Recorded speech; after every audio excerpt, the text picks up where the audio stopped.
আইনশৃঙ্খলা বাহিনী ও দুর্বৃত্তদের হামলায় মাথায় প্রচণ্ড আঘাত পাওয়া জ্ঞান ফিরলেও তিনি আশঙ্কামুক্ত নন বলে জানান চিকিৎসকরা। এদিকে এ ঘটনায় স্বরাষ্ট্র উপদেষ্টার পদত্যাগ দাবি করেছে গণ অধিকার পরিষদ। নির্মম এই হামলার সাথে জড়িতদের বিরুদ্ধে ব্যবস্থা নিতে সরকারের প্রতি আহ্বান জানিয়েছে বিএনপি সহ বিভিন্ন দলের নেতারা। বিস্তারিত জানাচ্ছেন ঐশী গোস্বামী প্রমা। ওয়ালটন টেলিভিশন মাত্র 25,490 টাকায় পাচ্ছেন গুগল টিভি।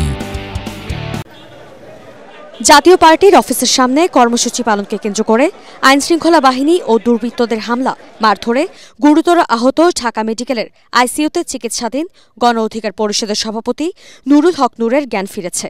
তবে মাথায় রক্তক্ষরণ ও নাক ফেটে যাওয়ায় তিনি এখনও শঙ্কামুক্ত নন বলে জানিয়েছেন চিকিৎসকরা। আইনশৃঙ্খলা বাহিনীর সাথে বহিরাগতরাও হামলায় অংশ নেয় অভিযোগ করে 24 ঘণ্টার মধ্যে দোষীদের খুঁজে বের করে শাস্তির আওতায় আনার দাবি জানিয়েছে গণ অধিকার পরিষদের নেতারা। আমাদের দলের সভাপতি নুরুল হক নূর উনি আমাদের কার্যালয়ের নিচে ছিলেন। উনি প্রেস ব্রিফিং করার সময় অতর্কিতভাবে পুলিশ এবং সেনাবাহিনী সেখানে হামলা করে। এছাড়াও প্রায় শতাধিক নেতাকর্মী আহত রয়েছে। বিভিন্ন হাসপাতালে প্রায় 20 থেকে 30 জন নেতাকর্মী ভর্তি রয়েছে। এ সময় স্বরাষ্ট্র উপদেষ্টার পদত্যাগের দাবি করেন গণ অধিকার পরিষদের সাধারণ সম্পাদক রাশেদ খান।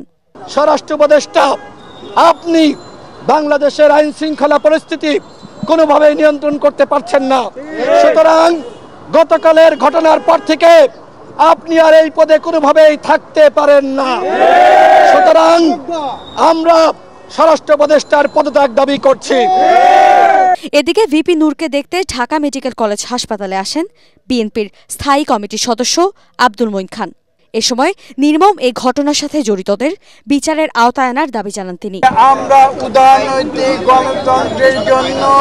এদিকে নুরুল হক নূরের উন্নত চিকিৎসা নিশ্চিত করতে 6 সদস্যের মেডিকেল বোর্ড গঠন করেছে হাসপাতাল কর্তৃপক্ষ। কিছুটা ভালো আছেন হয়তো ওনার বয়সের কারণে। ওনার যদি আরেকটু বয়স হতো আমরা হয়তো একজন মৃত ব্যক্তিকে পেতাম। শুক্রবার বিজয়নগরে জাতীয় পার্টির কার্যালয় অভিমুখে গণ অধিকার পরিষদের মিছিলকে কেন্দ্র করে আইনশৃঙ্খলা বাহিনীর হামলায় গুরুতর আহত হন ডাকসুর সাবেক ভিপি নুরুল হক নূর সহ দলের বেশ কয়েকজন নেতাকর্মী। ঐশী গোস্বামী প্রমা, এটিএন বাংলা, ঢাকা।